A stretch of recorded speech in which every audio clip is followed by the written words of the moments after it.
So my name is Petter Henriksson, and I'm doing a talk called Kotaku is worthless, but it's probably supposed to be like this, and it's probably supposed to have a question mark. But first, let me talk about me. That's always fun. I have been in games since 2012. Jesus Christ, I just lost my thing here. Okay. Embarrassing. I've been in games for a while, and I have failed a bunch. I have done so many stupid things that I would, if I met myself, tell myself, what are you doing? No one does this. Please stop. I don't have internet. Everything is going to crap. Okay. Okay, I'm just gonna pause. Let me get data. Because my presentation, as you might have noticed, is not your typical PowerPoint. It's basically me frantically tabbing between YouTube videos, because I think videos is more fun than text. And it should be fine, as long as my talk thing works.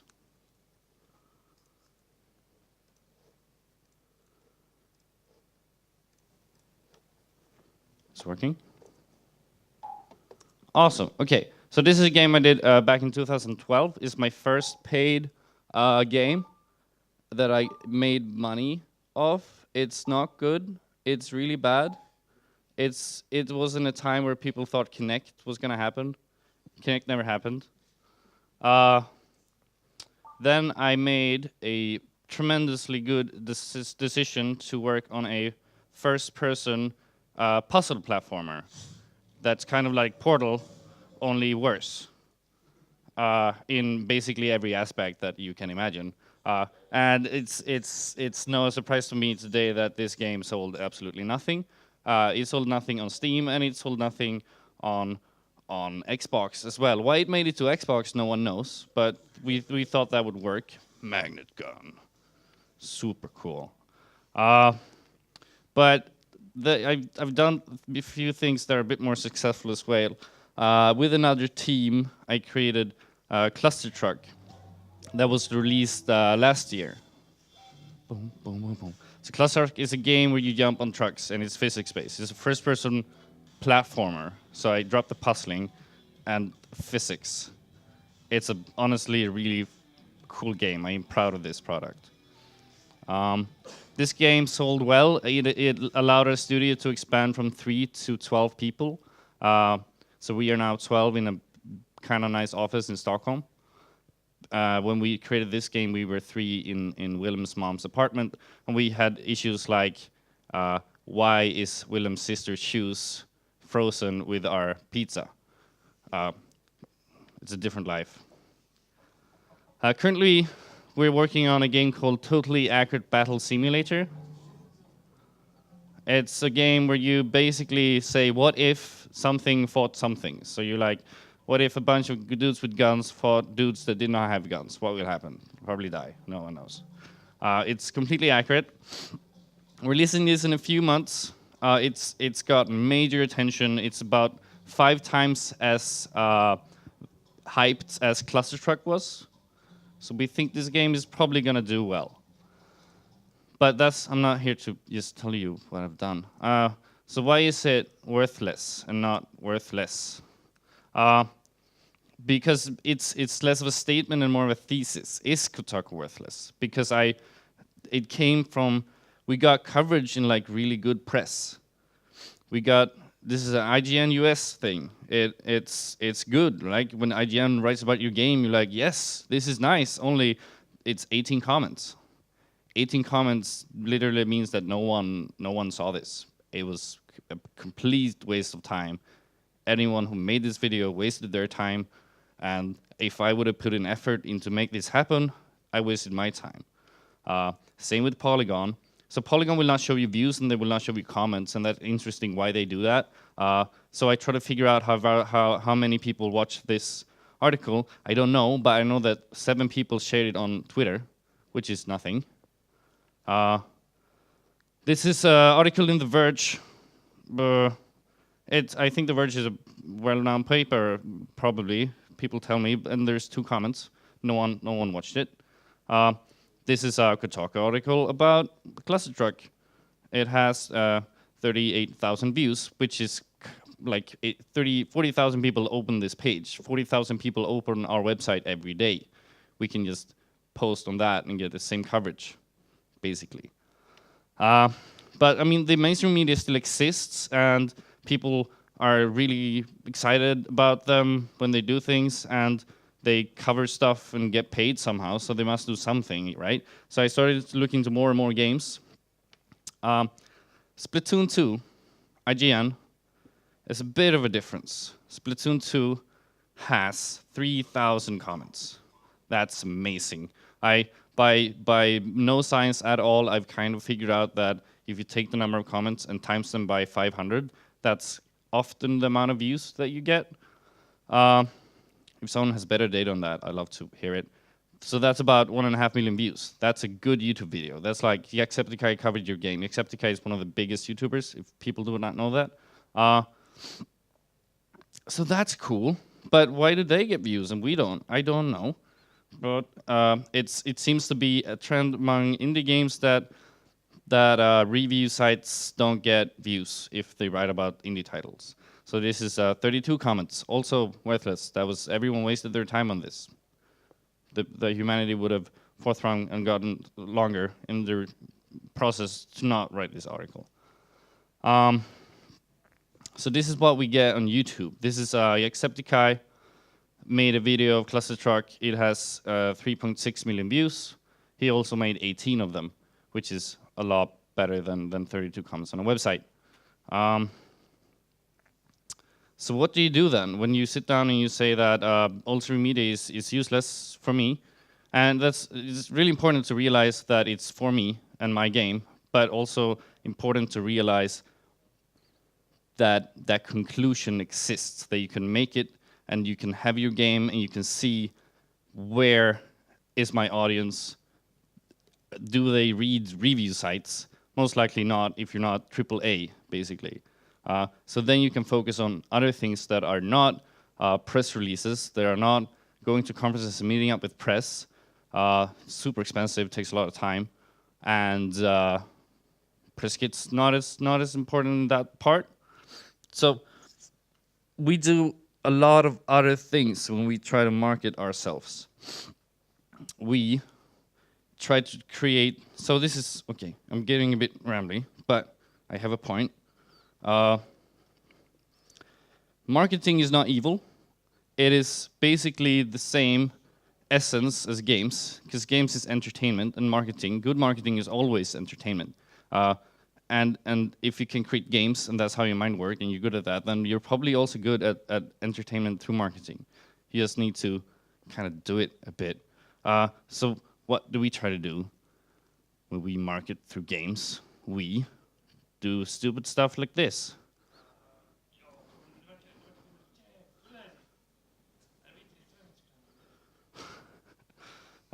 That's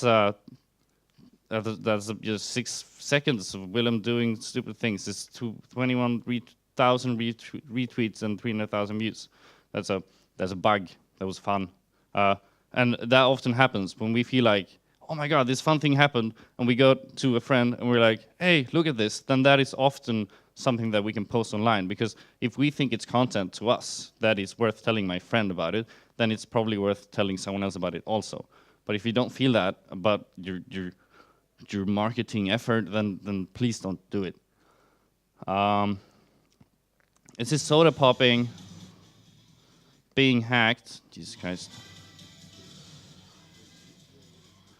We did a Twitch integration on Cluster Truck, which let us enter streams and hack them.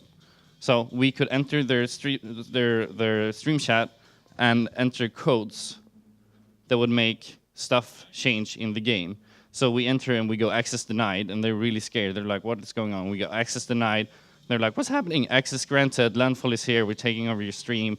The trucks are blue, there's no gravity, there's lasers everywhere, and we rickroll you. We close down the game and we open up YouTube with rickroll.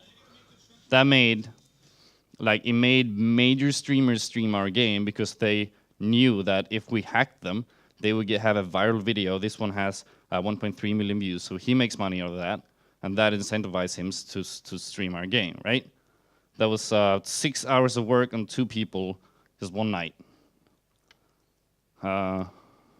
Last April, we made a mod to Cluster Truck, and we released 10 free levels with a Superhot mode. So in Superhot, time only moves when you move. So we just took that mechanic. It's like maybe 5 rows of code, and we colored everything white and red, and it went viral, and it was good because Superhot was pretty cool back then. This year we did a similar thing. We pretended that we canceled tabs. We sent out to everyone that subscribed to us saying, hey, we're really sorry, but we can no longer create this game because no one wants to play a physics-based strategy game. That's not cool. People want multiplayer, they want zombies, and they want guns. So I'm sorry, we need to cancel this game, but instead we're working totally accurate battle zombie later, which has zombies, guns, and multiplayer, and you can play the beta now. And we had a Steam key. So the experience is designed very much in mind of our consumer, which gets his email and his mind goes, wait, no, this is April 1st, they didn't cancel the game. But then he takes that Steam key and he puts it into Steam and it works, and he's like, maybe they did cancel the game, or this is just a fake game. So he downloads the new game, he opens it up, and it's actually a physics-based multiplayer shooter with zombies. They look like this. It took us 9 days to make. It was 9 horribly stressful days to get all of this together, but that gained us about 1 million new email subscribers.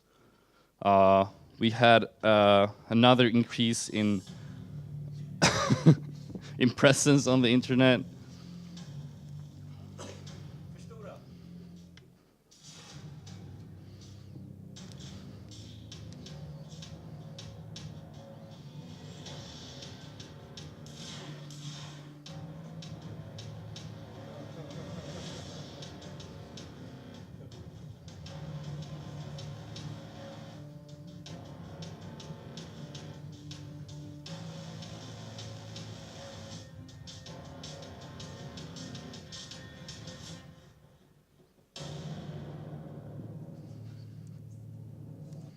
It was a lot of fun.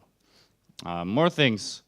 We can capitalize on what's happening in pop culture. So, you know the election of Trump? Sorry, question later. Will you add battle royale mode? Shh. Shh. This went super violent. We have Hillary and Trump in the game fighting.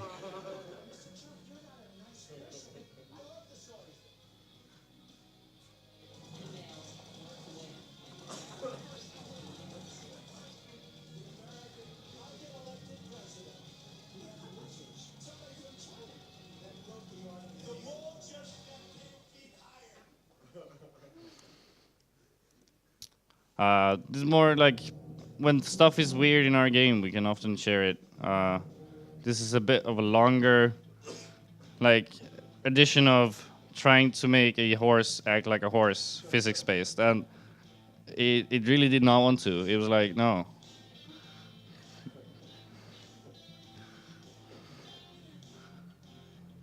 Do, do, do, do.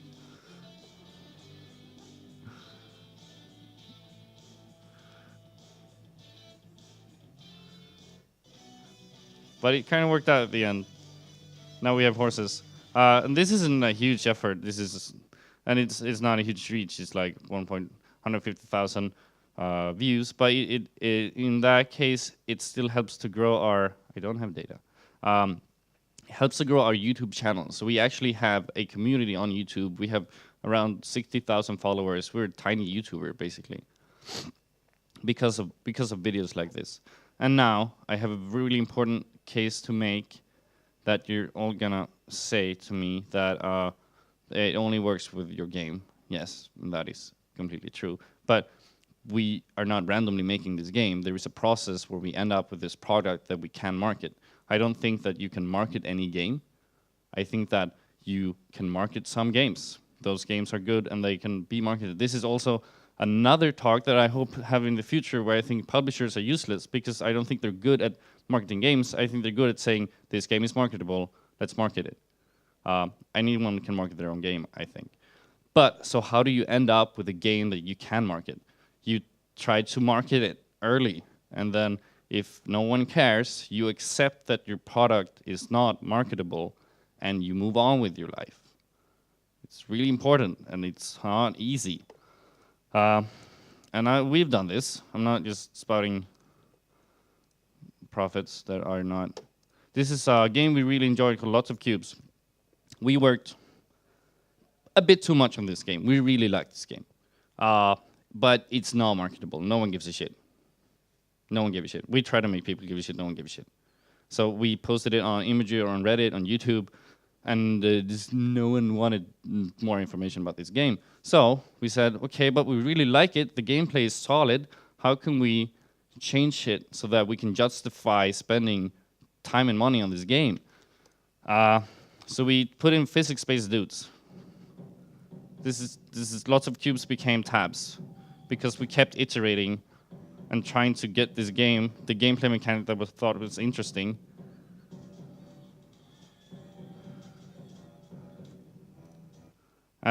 Another game we made, Swear Brawl.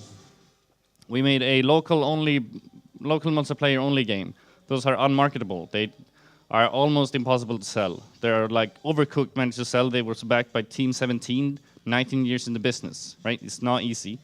This game, we realized no one gave a shit, and then we just released it.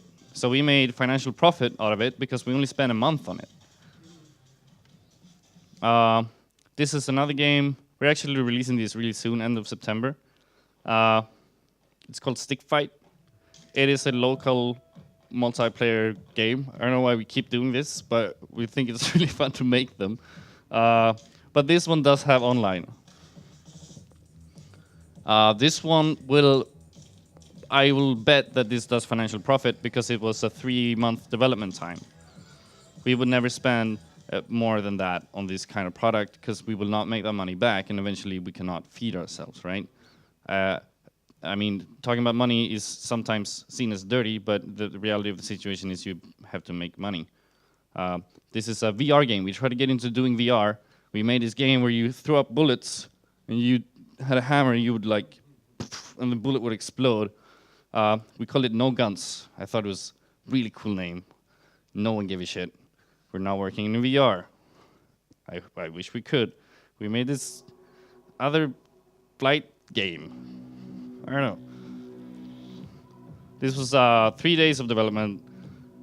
And this game actually went viral on Imager. It just didn't go viral enough.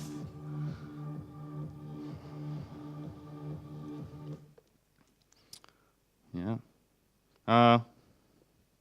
I have 1 minute and 40 seconds left, so I will tell you something completely unrelated, which is we often do free alphas. I think free alphas is really cool. I think more people should do it. We have done it for Cluster Truck, and we have done it for tabs. And what's really important to note with this mindset of doing a free alpha, I think that you need to prove that the game does not look like the same game anymore. You need to be in a stage where, oh, so I can show the video.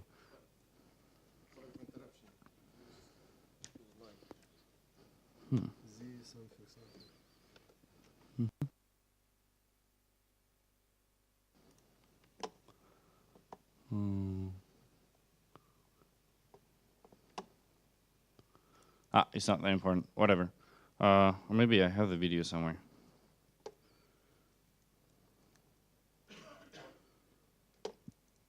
Well, that was just awkward. No, I'm not doing that. That is the end of my talk. Any questions?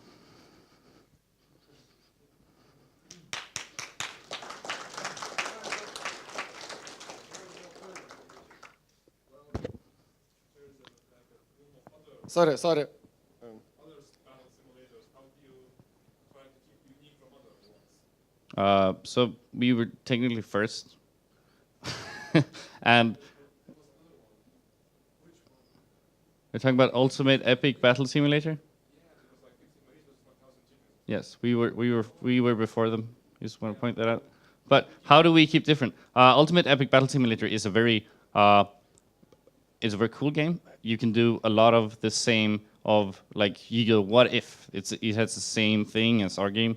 Like what if this versus this? The main difference is that our game is physics based. His is not. So he can have a lot of units and huge fights, and we can have interesting fights between smaller units.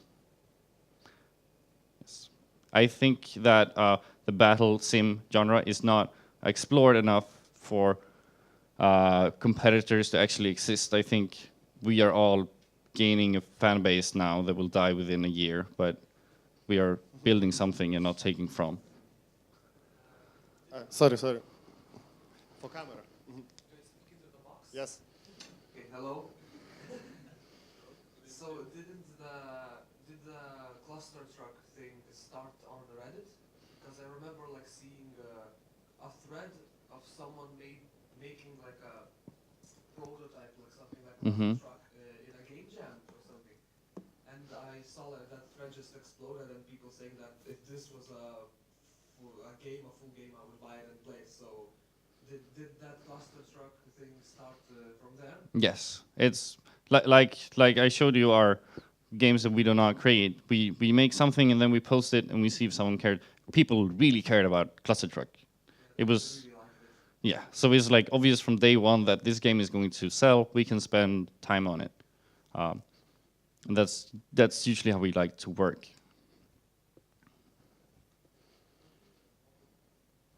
Any more? Get the cube. Throw it, it's soft. Does fans sometimes inspire you to make some games in comments or anything? So I'm not personally the creative director or the designer, so I don't know. Throw it, yay! Did you put Warhammer Fantasies on setting or something? Warhammer Fantasies? What does that mean? Yeah, something like orcs on tables. Oh, maybe. I don't know. I hope that we'll like do a lot of cool free like faction updates for tabs. We're like going after like it would be really cool to have a Rick and Morty faction and stuff like that. Would be cool. Orcs could make it in there.